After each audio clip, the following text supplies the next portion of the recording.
ndeitwa sekuru Prince Mutandisi Banda. Ndiri bonseta ndikati mujaiwe hakata ndati ndikudzidzisei nyaya dzehakata idzi kuti dzinenge dzichifamba sei. Mukuona dzandinadzo idzi dziri tanhatu idzi. Hakata idzi dzine matauriro adzinoita. Hakata yega yega ine chimiro ine chirevo chainenge ichitaura. Saka sokupotsera kwandaitawo kana chiro ari murume inototaura kuti murume uyu, kuti kana ari mukadzi inototaura kuti mukadzi uyu. Kana kwafiwa pamwe unogona kuona dzese dzobva dzavhara dzese kutaura kuti muri kufambira matare erufu. Saka hakata basa reurapi dzinobatsira kuti unenge uri munhu anosvikirwa kana ane mudzimu, kasi kuti uite matare akawanda haukwanisi kuti umaite kana usina hakata. Saka hakata unonzwa kune zwi rinotokutaurira idzi dzimwe rudzi dzehakata idzi dzaakufamba futi dzine chizvino taakudzisanganisa nedzechizvino dzakadai. Dzinototaura kuti kana kwaitika rufu kana uchasangana nemhepo dzakaipa kana kune chakaipa chichida kuti chikunyangire kana kune vavengi vari kuda kurwisana newe. Saka kazhinji unotonzwa izwi richitotaura wega kuti izwi iri rinotaura munzeve iri nderemudzimu ranaasekuru nekuti hakata idzi topuwa nemidzimu. Saka unotodzidzidziswa dzosvika pakuti dzinotobikwa nemishonga idzi dzamunoona dzakaita chena idzi dzinenge dzichibatanidza vemadziva. Idzi dzamunoona idzi inenge iri yakamirira nevemadziva nekuti midzimu iyaya yakasiyana. Ndinorapa nemidzimu imwe futi yemadziva koziya neimwe midzimu futi yemasango.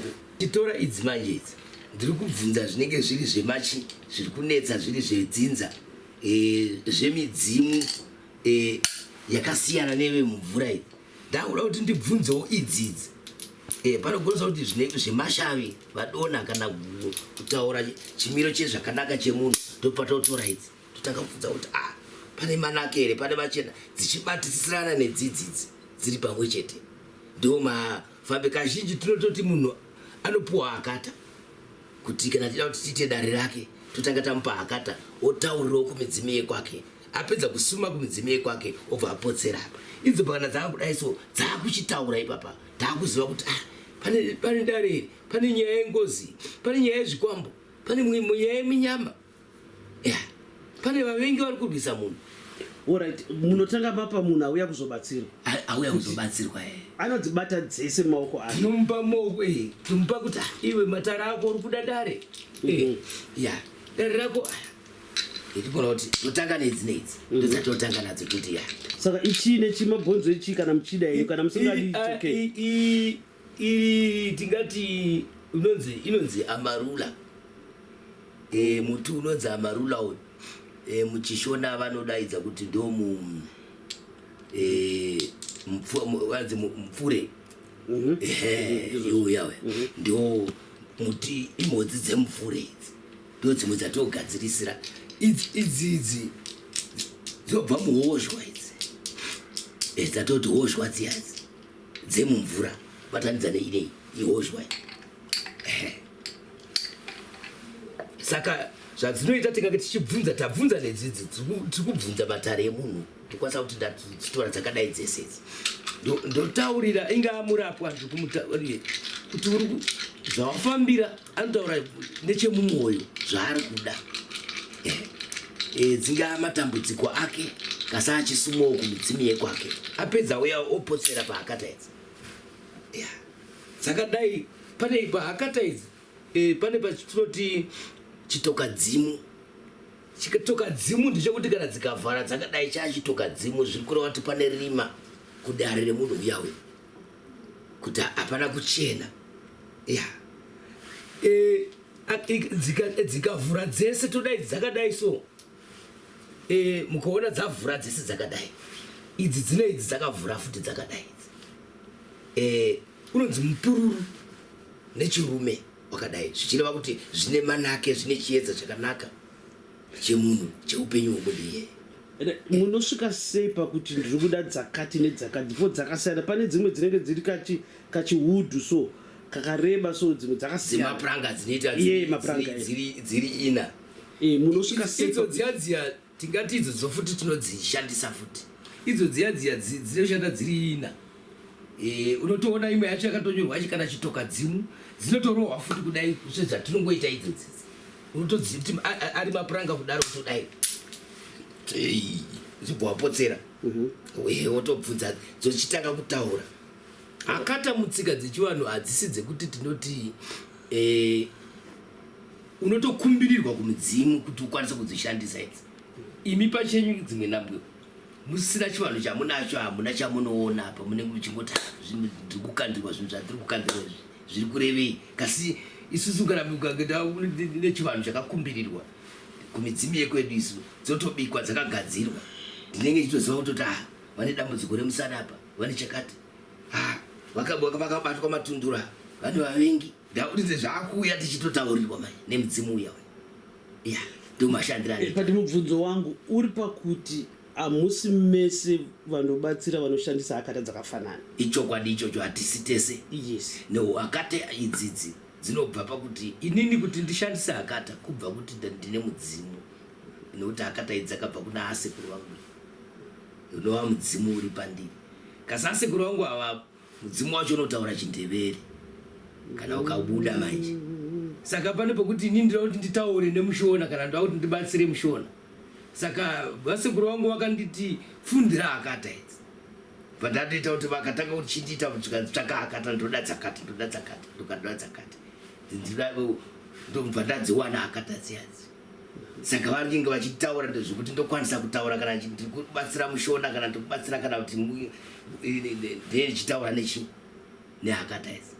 Saka hakata iwo ndotonzwa izi pane izi rinotoya munzeve richitonditaura kuti dare remunhu uya kumba kune rufu munhu iye wauri kuonawo.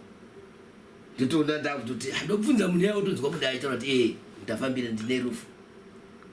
Zvichireva kuti hakata dzinoshandiswa mukuvheneka. Asi havasi varapi vese vanoshandisa hakata. Tine vamwe varapi vari kutandita zvekuti anosvikirwa. Toitawo vamwe varapi vanoita kuti vanoita zvavanoita kuti vanotarisa maruoko avo yaita fortune telling yayo. Vamwe varapi wofutava kuti varapi ava vane marudzi. Tine dzimwe dzatoti mhondoro kuti tinenge riri dzimu. Vamwe havabati mishonga. Vamwe vanoshandisa fodya chete. Saka magrupu edu evarapi akatisiyanei. Tine vamwe mafuti mahebalist vasingabatawo kana izvi. Tozoitawo avanonzi mabhoni seta anoshandisa izvozvi.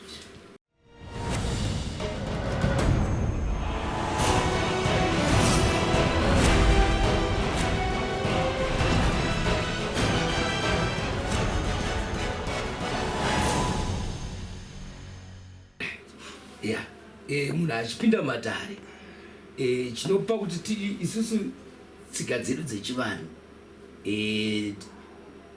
tinoshandisa urapi hune midzimu mukati. Saka kazhinji chikupisa kweshangu kuitira kuti isusu tinoti isusu munhu anobva muvhu. Saka unenge uri connected to nature kana kuti vachitaura pachirungu kuti unenge wakanyatsa kubatana nei. Saka kazhinji shangu idzi dzinoita kuti matare avharike titadze kuvheneka dare rako ritadze kudii. Munhu akasadzisa bhutsu akabata hakata makapfeka shangu hadzidii. Kasi mukabisa shangu mukave makatsika pasa tinokwanisa kuti kana tichivheneka kana kuti takuita dare tinoona takukwanisa kuvheneka tichiona kuti takukwanisa kuvheneka. Saka tsika dzedu dzechivanhu vanotoda kuti tonase kunge atoti mabefted healers. Tine varapi vechitema izvo. Saka urapi hwedu isusu shangu hakwete. Tiona kana vamwe vechipostori atoti mafaith healers munoona vanobisa futi shangu kuti vave vanove connected to nature, kuti vanyatso ende kuti vave connected to spirituality, kuti unyatso kubatana nekumidzimu yako. Nekuti kana wakapfeka shangu midzimu kuti iuye pauri haisvike. Unoona manje aiwa zvakaita amapichisi ayaya ayo ndoona kuti unototaurirwa kazhinji nemudzimu wako kuti enda unotsvaka kana mwedzi yemupfura dzakadai ndiyo inodii kana kuti enda unotsvaka hozhwa dzemudziva utogona kutaura kwanzi wotoite kana kutoroteswa kuti ndoda hozhwa yakadai saka tingati hakata unopuwa nemidzimu yako kasi pangava pari pekuti muno muzimbabwe tine marudzi emahakata akatisiyanei tinotarisa idzo dzemapuranga idzodzo tozoti touya idzodzi dzemupfura idzi pamutemo wadzo dzemupfura idzi dzinofanira kunge dziri 6 kana dzikamira dzogona kumira dziri dzega dziri 6 dzakadai dziri dzemupfura idzi kozi yawo idzi dzehozhwa idzi dzinenge dzichiuyawo futi pamwe dzokwanisa kuti dzomira kana dziri 6 dziri dzehozhwa ihozhwa dzese idzi tingati dzakadai iyi hozhwa futi ndo marudzi ehozhwa aya tinenge tichibatsira kuti pamidzimu pachivanhu tine iye mumvura iyo dzamunonzwa kuti vamadziva kozi yamimwe midzimu yatoti yemasango vemadziva ava tinenge tichiitirawo kuti kana muurapu unotarisa mativi ese kuti ivo vemadziva futi nevemasango vobatsirana kuti kana vanobatsirana kuti ungava matambudziko vemudziva vane mabasa avo avanoita avo futi vemasango vane mabasa avo avanoita saka tichida kuti zvibatane kutaura kuti matare kana riri dare vemudziva vanogona kutotaura kuti pane zvakati zviri kusiyiwa zvemashavi zvamusina kugadzirisa vashavi vaya vototaunza kune vashavi vadonha vamadziva vamasango vemigoteni vari kuda zvakati hamusi kutenda mashavi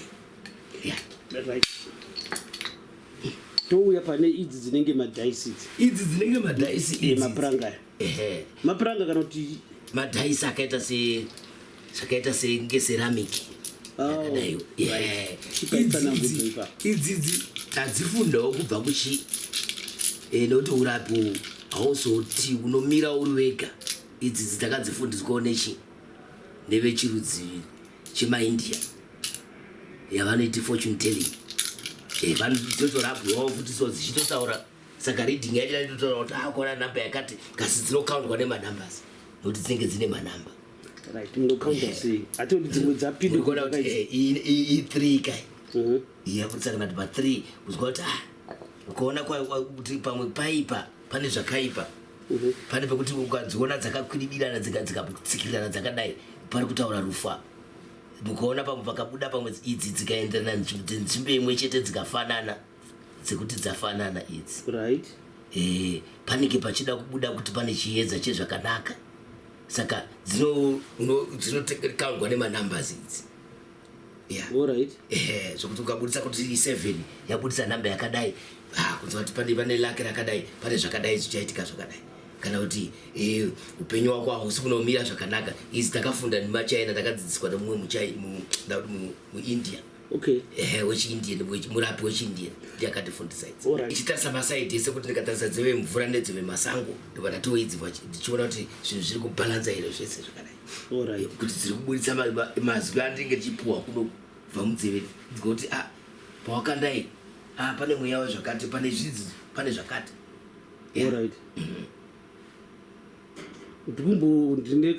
ndinekapfungwa kekuda kumbodzibata tinoshandisa yatoti holistic approach yes patoti holistic approach apa kureva kuti tinotarisa zviri panyama totarisa futi zviri mumweya saka tinoshandisa nzira mbiri dzekuti kana tichirapa vanhu totarisa panyama nepamweya zvinova zvimwe zvitakasiyana nemadzichiremba yechirungu nekuti ava vanotarisa nzira imwe chete chete isi totarisa nzira mbiri ndokusiyana kwatinoita neurapi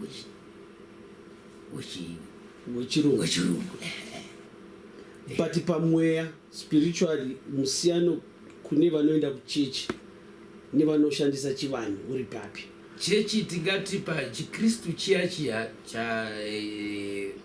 isusu tinotonamata tinotoziva anonzi musikavanhu musikavanhu uya isusu tingati hairaiki yedu yekunamata tinotangira kubva pane midzimu yedu toenda kudani kuda musikavanhu kutsika dzedu dzechivanhu munhu mukuru atisingasvikire isi venyama muri kupona vachi tinomusvikirwa nemidzimu yedu saka kuchikristu vanoti ivo vane masimba ekuti vanotaura namusikana ndopa kusiyana kwatunoita nevechikristu ava. Kasi chikristu chaya kuti iwewe unosvika kuna musikana ndokungoone mudzimu, nekuti mudzimu iyo yaya vamunoona maprofita ava vese ava vane midzimu vanhu vaya kana muchiona. Ende chikristu mawiri achakaita chine chitsotsi zvacho, hatidi kuti tivanzirane, nekuti chikristu mawiri achakaita chakauya chichivandira ndo isusu ini kwangu kurutivi ndiriwe ATR, African Traditional Religion. Saka kazhinji tichiona chakauya chida kuti chiparadze tsika dzedu isusu, ndo kuparadza kwachakaita. Kasi isusu ivo kana vakuita vanotariswa kunge vakatiunzira Mwari munyowani, kasi tagara tine Mwari kare. Toitariswa kunge totanga kufunda Mwari, isusu takanga tine manamatiro edu etsika dzedu isusu. Tingati zvavanoita ivo vanhu ava vanenge vakutora chipo chemunhu kushandisa mashavi kana midzimu yemunhu, anenge ruchiva, hausi urapa hwakanaka hwakachena. Tingati isusu inyaya dzatotoshora mukati mumabasa eurapi, ekuti ini ndikaona chipo chenyu ndochiti ndakuda kuchitoresa ndochishandisa kwasivanda, vamwe vanochitora vaziva kuti hapane dzimu rakanaka riri pamuri apa. Aona dzimu riya rakanaka anyatsotarisa kuti dzimu iri ori kwezva ubva kuti tenga machira, tenga zvakati, dzimwe nambo upfekedza jira rayo, iyo ndiwo uzosara nemachira aya osunga mudzimu wako yawo, zosarira iye ndiye akuchishandisa mudzimu yawo. Uroi mutsika dzedu.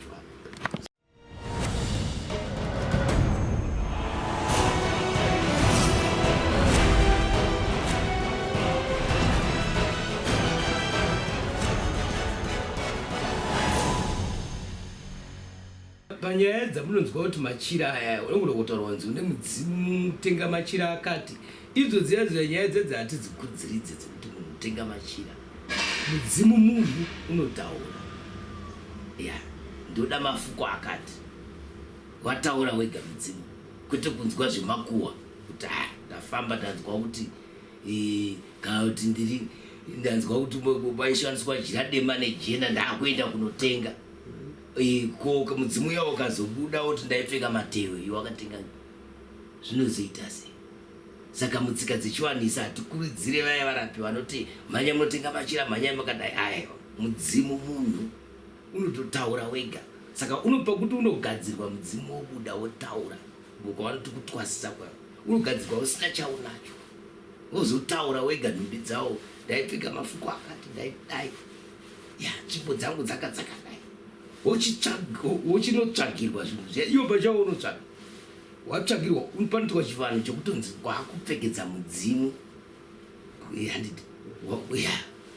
wosimbiswa wochimiraka.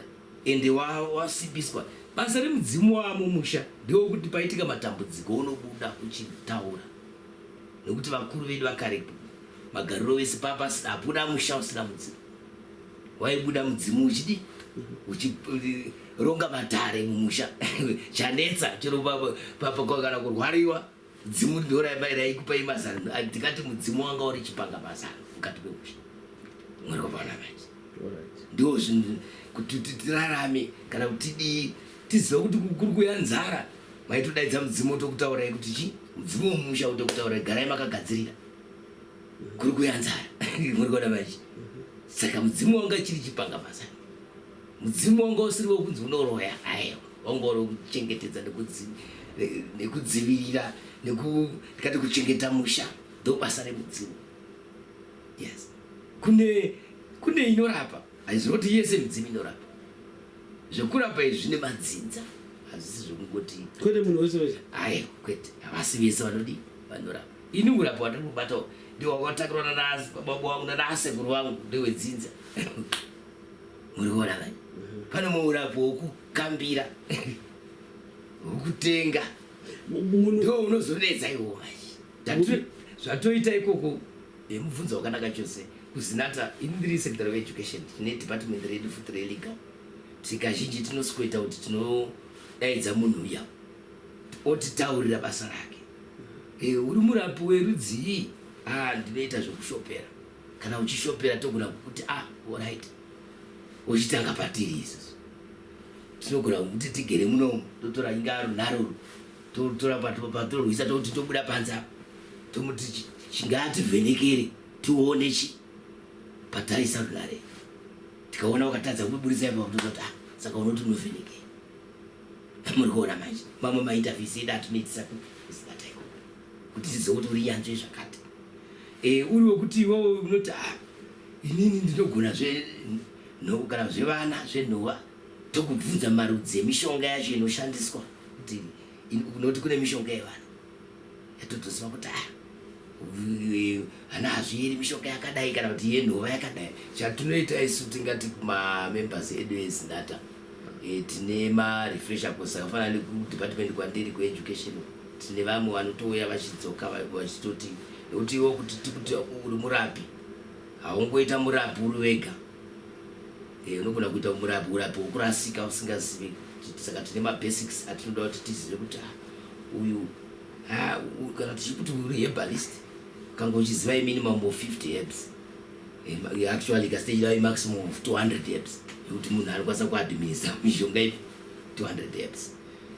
Kana uri wokuti tokuona kuti tinota revisit futi tine maworkshops atinoita atinodaidza futi for training tine maworkshop atinodaidza pamembers edu kuti vadzoke vachifunda futi kuti vave vanofambidzana netechnology kuti vazive kuti ipapo inyaya yechokwadi yekuti urapi umwe wacho kana pamwe uri murapi uya akatanga kuma 1960 nezvi kuti uchabata zvimwe zvegore rino zvemu2023 2024 zvimwe zvaakuenda zvichikurasa.